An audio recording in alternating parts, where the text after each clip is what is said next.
Olá, seja bem-vindo a mais um vídeo aqui pelo portal do Conselho Tutelar.com.br, é claro, pelo nosso canal no YouTube, youtube.com/Luciano Bettiati.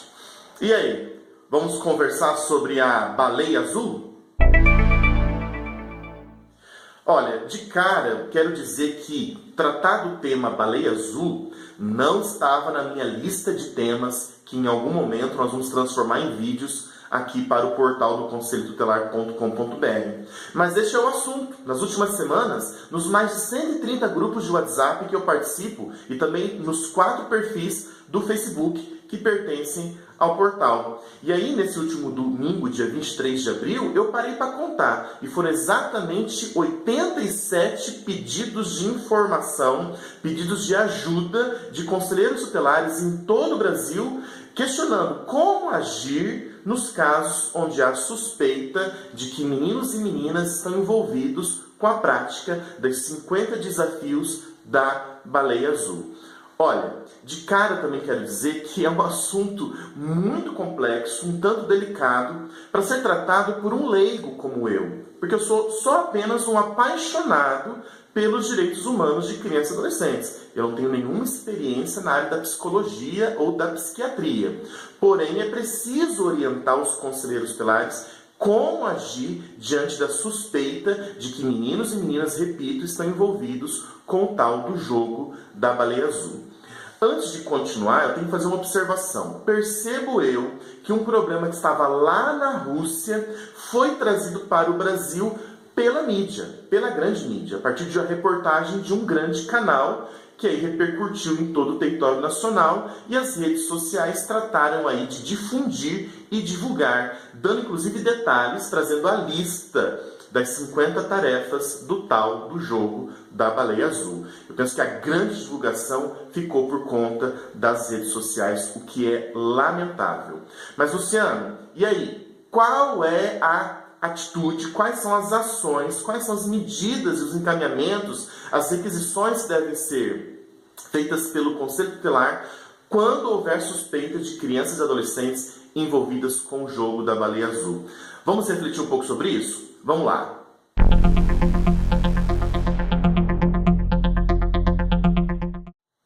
Olha, diante de tantos questionamentos, fui eu então na busca de informações sobre o que se trata esse jogo, se é que podemos chamar de jogo. E aí eu percebi, eu entendi, que existem 2 grupos vulneráveis à prática das 50 tarefas que levam, no final, ao suicídio.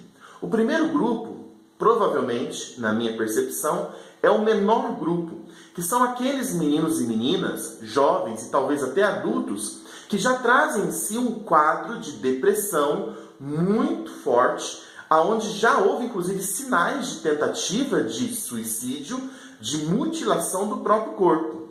Então, esse indivíduo, ao perceber, ao ter acesso das 50 práticas, vem ali uma válvula de escape ou um caminho a se seguir para o alívio final, que é tirar a própria vida. Então, esses indivíduos possivelmente venham aderir à prática das 50 tarefas de forma voluntária, porque trazem em si já o desejo de morte, essa angústia. Em algum momento pode já ter se automutilado ou até tentado suicídio. E aí vem um comentário que eu gostaria de fazer. Nos próprios grupos de WhatsApp de conselhos tutelares, eu percebi esse assunto sendo tratado de forma pouco sensível, até utilizando de piada. Alguém postou num dos grupos de WhatsApp um chinelo havaiana azul, dizendo que o remédio para a prática do jogo da baleia azul supostamente era uma havaiana azul. Essa pessoa que cria uma piada dessa está brincando com algo muito sério, que são as centenas de pessoas em todo o território nacional que sentem o desejo de tirar a própria vida. Não há de se brincar, é de péssimo gosto brincar com um tema tão sério como este, como é o suicídio. Vi também as 50 tarefas se transformarem em 50 tarefas positivas, tanto para pais quanto para crianças e adolescentes, como abrace seu filho, arrume o seu guarda-roupa, lave o seu próprio tênis, abrace seu pai, abrace sua mãe, como se criar essas 50 tarefas fosse o antídoto, o remédio para o fenômeno do jogo da baleia azul. Isso é uma grande bobagem e é tratar um assunto, mais uma vez, tão sério de forma tosca, tacanha, resumindo em simplesmente numa frescura o sentimento daqueles que sentem uma angústia tão grande, trazem um quadro de depressão tão grave que pensam seriamente em tirar a própria vida.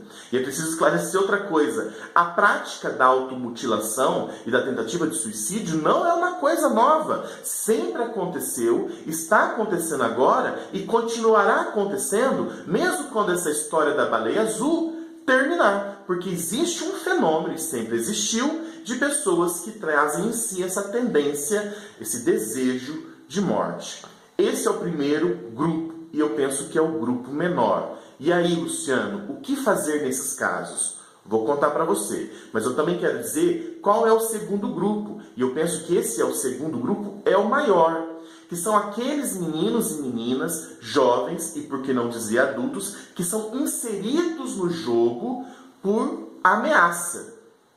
Hoje é tão fácil você descobrir o telefone, o WhatsApp de tantas pessoas, até porque a nossa vida está muito exposta nas redes sociais. Você não concorda comigo? É possível descobrir ao acessar, por exemplo, o Facebook, quem é o pai, quem é a mãe, aonde mora, aonde trabalha. Para você conseguir o telefone de qualquer indivíduo também não é difícil. E aí que vem a faceta mais cruel dessa prática. Pessoas que podiam inclusive ser diagnosticadas ou até já foram como psicopatas, acessam crianças e adolescentes através das redes sociais, inserem essas crianças em grupos fechados ou propriamente no privado, dizendo: você está agora no jogo da baleia azul e você será obrigado a fazer os 50 passos e provar que fez. Eis a maior crueldade. Porque, dependendo da idade, o grau de maturidade desse indivíduo, ele pode se sentir refém daquela prática, não pedir ajuda para ninguém e começar, de fato, aos poucos, desenvolver as 50 atividades. Por medo. Na minha pesquisa, surgiu exatamente casos assim. Menino de 12 anos que foi inserido, e aí o administrador ou mentor do jogo disse: se você tentar sair do grupo ou não praticar uma das 50 tarefas que eu lhe impuser, eu sei quem é sua mãe, sei quem é sua irmã, sei aonde ela trabalha e quem vai pagar pela sua desobediência é sua irmã, é sua mãe ou você mesmo, que nós vamos te achar. Então nós temos aí um outro grupo, perceba? O primeiro grupo são de meninos, meninas, jovens, crianças, adolescentes e adultos que vão aderir a prática das 50 tarefas da baleia azul voluntariamente, porque trazem em si um quadro depressivo. Já talvez tentaram tirar a própria vida. Porque nenhuma criança ou adolescente ou adulto que tiver com as suas faculdades mentais em dia, tem saúde mental, vai acordar um dia e pensar: olha, vou participar de um jogo que no final vai tirar a minha própria vida. E aí que está o comentário muitas vezes tosco, tacanhos de muitos, achando que é frescura. Tratar o tema suicídio com esse desdém é um erro. Então o primeiro grupo é esse, e eu repito, eu penso que é o grupo menor. O segundo grupo, e aí é o grupo maior, são aqueles indivíduos, crianças, adolescentes, jovens e talvez até adultos, que são inseridos no jogo e vivem agora a ameaça. Estão sendo ameaçados por alguém, provavelmente um psicopata, estou falando como leigo, a cumprir as 50 tarefas. Bom, Luciano, entendi. Existem dois grupos. Quais são os encaminhamentos? Em ambos os casos, são encaminhamentos diferentes, como eu quero tratar agora. Vamos lá?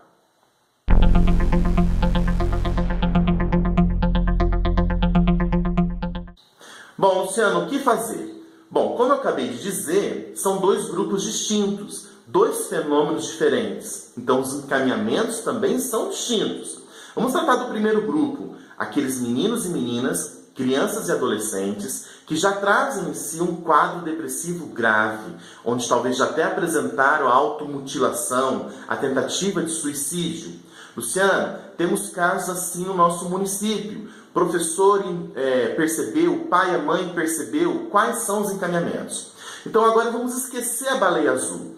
Qualquer criança ou adolescente, em qualquer momento da história do Conselho Tutelar, porque esse fenômeno está agora, mas sempre aconteceu, tá? De meninos e meninas se mutilarem e tentarem tirar a própria vida. Sempre aconteceu, está acontecendo e vai continuar acontecendo, infelizmente. Então esquece a baleia azul. Estamos aqui com um caso no município de uma adolescente, de uma criança, de um jovem que tentou tirar a própria vida ou que está se mutilando. Essa denúncia veio da escola, por exemplo.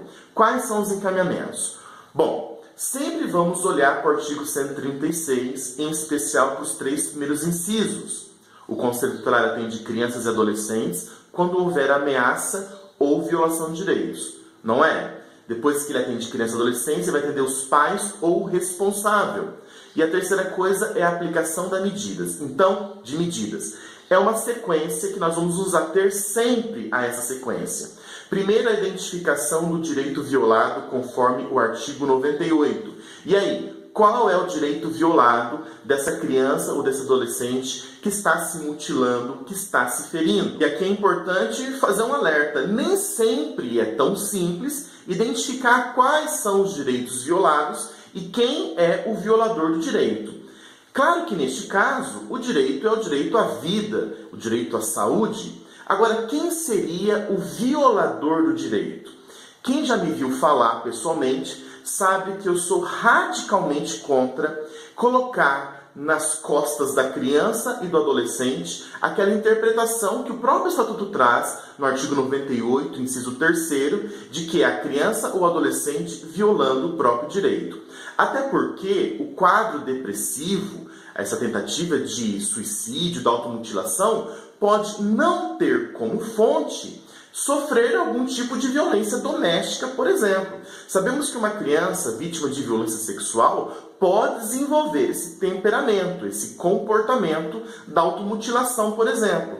Agora, nós precisamos lembrar que pessoas desenvolvem depressão e síndrome do pânico também por questões biológicas. Nem sempre esse comportamento, essa depressão, surge por ser vítima de violência. Então, eu em alguns momentos, nas capacitações que eu ministro presencialmente, eu digo que eu me recuso a preencher, por exemplo, no CIPIA, quando eu estava conselheiro tutelar, claro, que é a criança ou adolescente violando o próprio direito.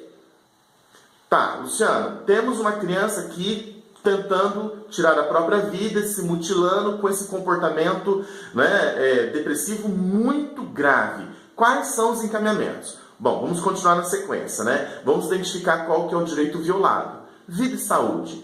É possível identificar o violador de direito? Nem sempre. Talvez neste caso eu não consiga identificar quem é o violador de direito. Lembro nesse primeiro grupo, que eu acho que é o menor, de meninos e meninas que já têm a tendência a se mutilar e tentar tirar a própria vida. Então, quais são as medidas que deverão ser aplicadas conforme o Estatuto da Criança e Adolescente? Você sabe que o conselheiro tutelar vai atender crianças e adolescentes e aplicar as medidas do artigo 101, de 1 a 7. O ato de aplicar a medida é um ato administrativo muito importante. Eu gostaria que você assistisse o vídeo, a palestra gratuita que está lá no portal, ciclo de aplicação de medidas, que você vai entender como faz isso, tá? Mas é claro que a medida a ser aplicada a essa criança ou esse adolescente que está demonstrando esse comportamento, está lá no artigo 101, que é a requisição de tratamento. Requisição de tratamento. Lembrando que o inciso 5º do 101, ele tem ali 3 encaminhamentos distintos. São 3 medidas que podem ser aplicadas de forma distinta. Uma é requisição de tratamento médico. Essa é uma medida. Segunda, requisição de tratamento psicológico. É a segunda medida. E, por fim, a requisição de tratamento psiquiátrico. É a terceira medida. Então, eu penso que a medida que deve ser aplicada é o atendimento psicológico, mas como psicoterapia. Então, conselheiro, ao receber notícia dos próprios pais, da própria criança e adolescente, da escola, de que uma criança ou um adolescente está supostamente participando do jogo, porque está se mutilando, está tentando suicídio, está com esse comportamento depressivo grave, o encaminhamento é para psicoterapia. E aonde isso é feito? Nos municípios onde há o CAPS-I, o CAPS infantil, é lá o melhor atendimento. Luciano, não temos o CAPS-I, então você encaminha para o CAPS, o que existe. Luciano, também não temos o CAPS, que atende transtorno mental. Então vocês vão verificar na saúde aonde está o psicólogo que faz psicoterapia. Vocês vão requisitar de lá o serviço. Porque depois que eu identifico o direito violado, talvez o violador do direito, eu aplico a medida à criança, requisição de tratamento psicológico, e requisito o serviço, no caso, no CAPS-I, ou no CAPS, ou no psicólogo da saúde, que faz psicoterapia. Luciano, nós não temos um psicólogo na saúde que faz psicoterapia. Tem na assistência social? Tem lá no CREAS? Mesmo sabendo que não está na tipificação do CREAS esse atendimento? O que não pode é a criança ficar sem atendimento de psicoterapia. Eu estou repetindo bastante essa palavra porque é a expressão correta. É um atendimento contínuo, uma terapia, psicoterapia. Não, Luciano, nosso município tem só 5.000 habitantes e não tem psicólogo que faz psicoterapia. Aí que vem o grande alerta para o conselheiro tutelar que está assistindo esse vídeo. Você sempre vai requisitar o serviço, você sempre vai aplicar a medida, mesmo quando não há respaldo no município para o cumprimento da medida. Você vai aplicar a medida que você achar mais correta, a ideal. E se é o atendimento psicológico em psicoterapia, você vai requisitar esse atendimento. Você vai aplicar a medida e depois requisitar o serviço. De quem? Do secretário, no caso mais indicado é o secretário de saúde, que é responsável por proporcionar tal atendimento. Ok? Eu sei que é um vídeo um pouco longo, mas eu quero que você fique comigo, ok? Lembra que são dois grupos. O primeiro, repito, meninos e meninas que já apresentam um comportamento depressivo, estão se mutilando, estão tentando tirar a própria vida. Você vai o quê? Aplicar medidas do artigo 101, a criança, requisição de tratamento psicológico, e você vai requisitar o serviço da rede, ele existindo ou não. Então vai por eliminação. Vou repetir. CAPS infantil? Não tem. Então CAPS. Não, também não tem. Então psicólogo da saúde? Não tem. Tem na assistência? Talvez é do CREAS? Requisite com urgência o atendimento. Não, também não tem. Então requisite da Secretaria de Saúde o atendimento. Dê prazo para cumprimento e não havendo resposta, o remédio também está no artigo 136, inciso 3º, letra B. Representar no judiciário por descumprimento. Não é para o Ministério Público que você encaminha quando a requisição ou a medida aplicada não é cumprida. É para o judiciário, encaminha inclusive com urgência. Lembrando que sempre que você aplica uma medida à criança ou adolescente, você tem que aplicar uma medida do 129 aos pais, uma medida que corresponda à que você aplicou à criança ou adolescente. Então você vai lá no artigo 129 e você vai encontrar uma medida que complementa a que você aplicou à criança. Porque se eu quero que essa criança, como colegiado, nós decidimos que essa criança vai no atendimento psicológico, eu tenho que comprometer os pais a levar a criança no atendimento psicológico. Então eu vou aplicar uma medida aos pais conforme o artigo 129. Vou aplicar lá, obrigação de encaminhar a criança ou adolescente a tratamento especializado. É o inciso 6º do artigo 129. Seria interessante você realmente assistir a palestra gratuita que está no portal do conselhotutelar.com.br, que se chama Ciclo de Aplicação de Medidas. Porque nessa palestra eu explico exatamente o mecanismo que deve ser utilizado pelo Conselho Tutelar em 100% dos casos. Atende criança, aplica a medida a ela. Atende os pais ou responsável, aplica a medida a eles. E depois requisita o serviço. E monitora. Se alguém não cumprir, quer o poder público, quer a família, ou até mesmo a criança ou adolescente, representação no judiciário por descumprimento. Ok? Então, se tratando desse grupo, é esse o encaminhamento. Agora, o maior grupo são de meninos e meninas, jovens até adultos, que não trazem em si um comportamento suicida, que não trazem em si o comportamento da automutilação. São meninos e meninas que vivem a ameaça, porque foram inseridos no jogo, claro, contra a própria vontade. Daí então é preciso identificar qual é o crime que está sendo cometido contra essa criança ou este adolescente. E aí isso me fez lembrar do artigo 147 do Código Penal. Pode, inclusive, haver outros crimes, mas o primeiro que me vem à memória é este, que é o crime de ameaça. Eu vou ler para você aqui o artigo 147 do Código Penal. Artigo 147. Ameaçar alguém por palavra, por escrito, por gesto ou por qualquer outro meio simbólico de causar-lhe mal injusto e grave.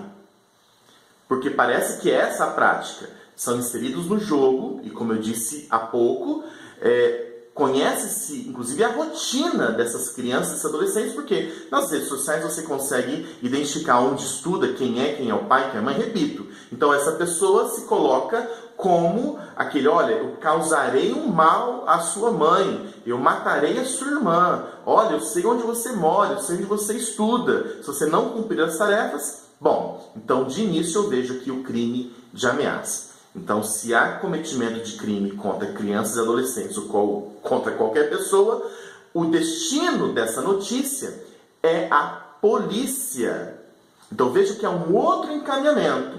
Luciano, chegou aqui um caso onde o menino está, com o comportamento de se mutilar, mas porque ele está vivendo a ameaça. É uma outra história. Bom, a mãe está aqui com o menino, olha, ele foi inserido, estão todos com medo. Se a família conseguiu perceber essa mudança de comportamento na criança e conseguiu identificar que ela foi inserida no jogo, quer em grupos de WhatsApp, quer pelo Facebook, enfim, essa família deve ser encaminhada com urgência à delegacia de polícia para que lá ela dê a notícia crime, popular da queixa. Importante dizer que as mensagens do celular não podem ser apagadas. Isso constitui prova, isso constitui inclusive objeto para investigação. Então o encaminhamento do Conselho Tutelar, a orientação que ele vai dar é, olha, vamos agora para a delegacia, pai, mãe, vá à delegacia para fazer lá o registro da ocorrência, dar a notícia crime, para que haja investigação.